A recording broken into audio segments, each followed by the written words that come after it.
Hello again, boys and girls. Grandpa Pheardom here. We're going to continue with The Lion, the Witch, and the Wardrobe by C.S. Lewis. Chapter 12. Peter's First Battle. While the dwarf and the white witch were saying this, miles away the beavers and the children were walking in hour after hour into what seemed a delicious dream. Long ago they had left the coats behind them, and by now they had even stopped saying to one another, "Look, there's a kingfisher," or "I say, bluebells," or "What is that lovely smell?" or "Just listen to the thrush." They walked on in silence, drinking it all in, passing through patches of warm sunlight into cool green thickets, and out again into wide mossy glades where tall elms raised the leafy roof far overhead, and then into a dense masses of flowering currant, and among hawthorn bushes where the sweet smell was almost overpowering. They had been just as surprised as Edmund when they saw the winter vanishing and the whole wood passing in a few hours or so from January into May, and they hadn't even known for certain, as the witch did, that this was what would happen when Aslan came to Narnia.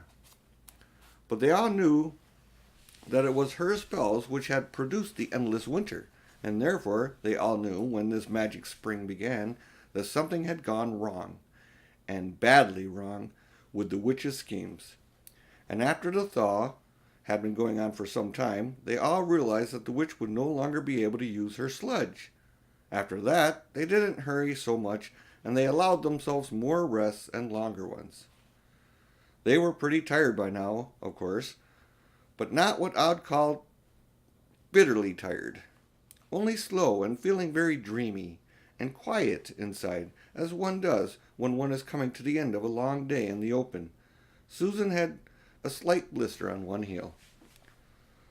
They had left the course of the big river some time ago, for one had to turn a little to the right, that meant a little to the south, to reach the place of the stone table. Even if this had not been their way, they couldn't have kept to the river valley once the thaw began, for with all that melting snow, the river soon was a big flood, a wonderful, roaring, thundering, yellow flood, and their path would have been under water. And now the sun got low, and the light got redder, and the shadows got longer, and the flowers began to think about closing. "Not long now," said Mr. Beaver, and began leading them uphill across some very deep springy moss. Sorry about that, children.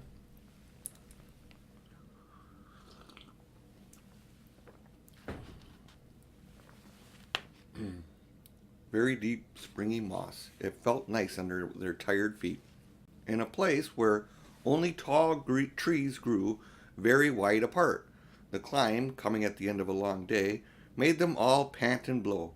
And just as Lucy was wondering whether she really could get to the top without another long rest, suddenly they were at the top. And this is what they saw.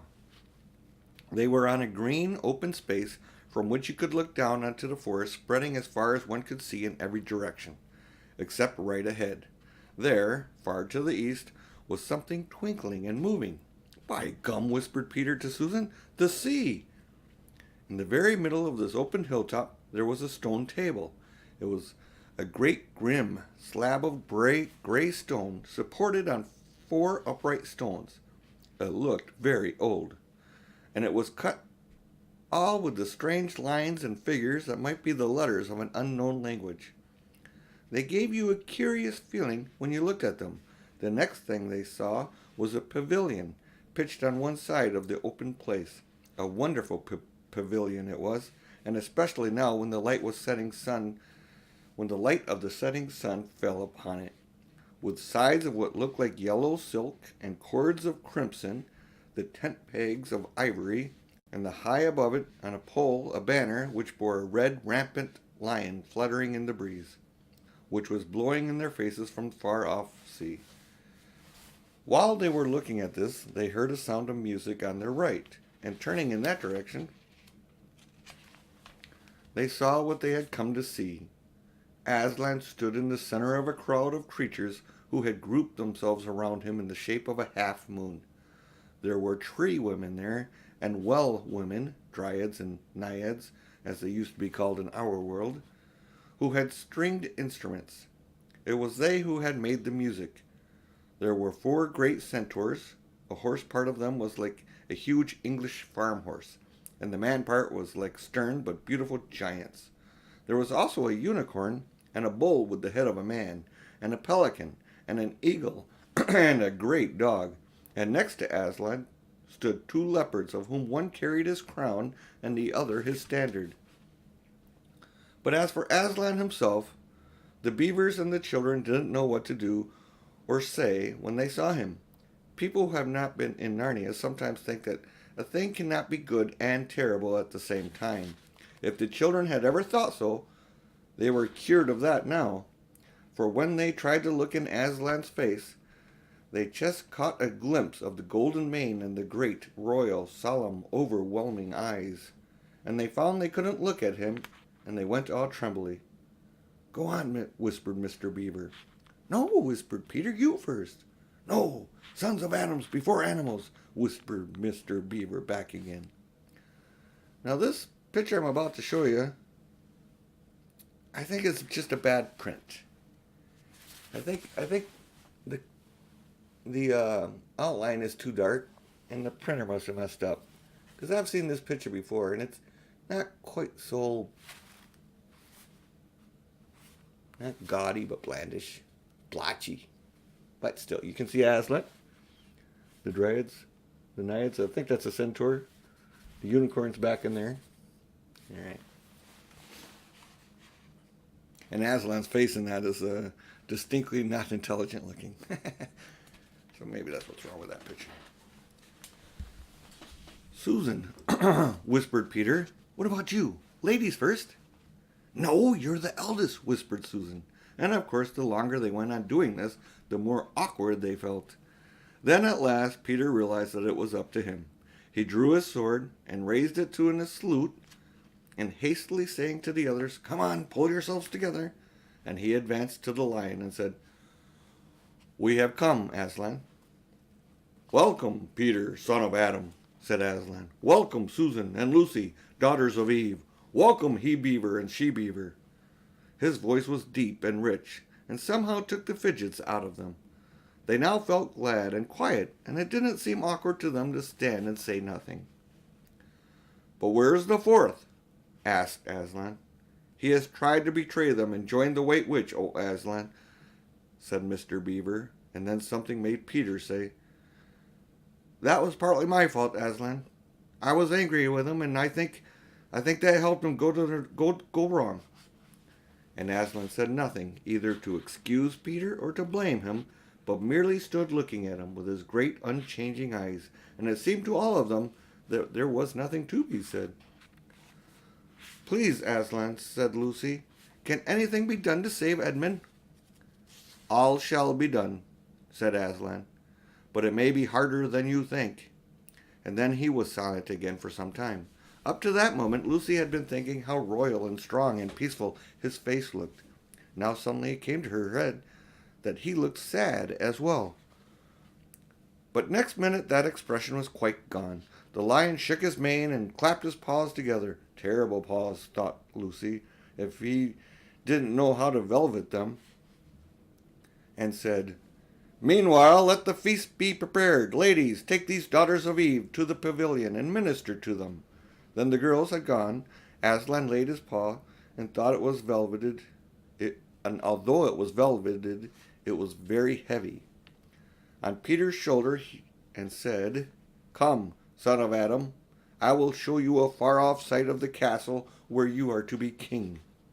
And Peter, with his sword still drawn in his hand, went with the lion to the eastern edge of the hilltop. There a beautiful sight met their eyes. The sun was setting behind their backs. That meant that the whole country below them lay in the evening light, forest and hills and valleys, and winding away like a silver snake, the lower part of the great river. And beyond all this, miles away, was the sea. And beyond the sea, the sky, full of clouds which were just turning rose-colored with the reflection of the sunset. But just where the land of Narnia met the sea, in fact at the mouth of the great river, there was something on a little hill, shining. It was shining because it was a castle, and of course the sunlight was reflecting from all the windows, which looked toward Peter and the sunset. But to Peter it looked like a great star resting on the seashore. "That, O man," said Aslan, "is Cair Paravel, and of the 4 thrones in which you must sit as king. I show it to you because you are the firstborn, and you will be high king over the rest." And once more Peter said nothing. For that moment a strange noise awoke the silence suddenly. It was like a bugle, but richer. "It is your sister's horn," said Aslan to Peter in a low voice, so low that it was almost a purr, if it was not disrespectful to think of a lion purring. For a moment Peter did not understand. Then when he saw all the other creatures start forward, and he heard Aslan say in a wave of his paw, "Back! Let the prince win his spurs!" He did understand, and set off running as hard as he could to the pavilion. And there he saw a dreadful sight. The naiads and the dryads were scattering in every direction. Lucy was running towards them as fast as her short legs could carry her, and her face was in a white as paper. And then he saw Susan making a dash for a tree and swinging herself up, followed by a huge gray beast. At first Peter thought it was a bear. Then he saw that it looked like an Alsatian. Alsatian. I'm not sure what that is. I'm sorry, don't know how to pronounce it. Like an Alsatian, though it was too big to be a dog. Then he realized that it was a wolf standing on its hind legs, with its front paws against the tree trunk, snapping and snarling. All the hair on his back stood up on end, and Susan had to be able to get higher than the second big branch. One of her legs hung down so that her foot was only an inch or 2 above the snapping teeth. Peter wondered why she did not get higher, or at least take a better grip. Then he realized that she was just going to faint, and that if she fainted she would fall off. Peter did not feel very brave. Indeed, he felt he was going to be sick. But that made no difference to what he had to do. He rushed straight up to the monster and aimed a slash of his sword at its side. That stroke never reached the wolf. Quick as lightning it turned around, its eyes flaming and its mouth wide open, a howl of anger. If it had not been so angry that it might simply had to howl, he would have got him at the throat at once. As it was, though, all this happened too quickly for Peter to think it all. He had just time to duck down and plunge his sword as hard as he could between the brute's forelegs and into its heart. Then came a horrible, confused moment, like something of a nightmare. He was tugging and pulling, and the wolf seemed neither alive nor dead, as it bared its teeth, knocked against his forehead, as its bare teeth knocked against his forehead, and everything was blood and heat and hair. A moment later he found that the monster lay dead, and he had drawn his sword out of it, and was straightening his back and rubbing the sweat off his face and out of his eyes. He felt tired all over. Then, after a bit, Susan came down from the tree. She and Peter felt pretty shaky when they met, and I won't say there wasn't kissing and crying on both sides.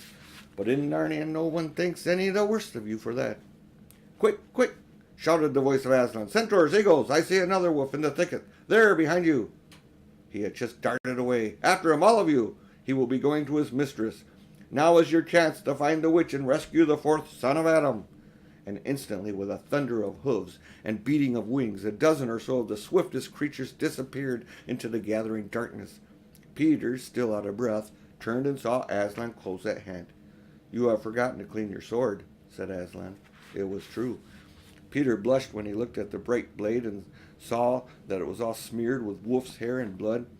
He stooped down and wiped it quite clean on the grass, and then wiped it dry on his coat.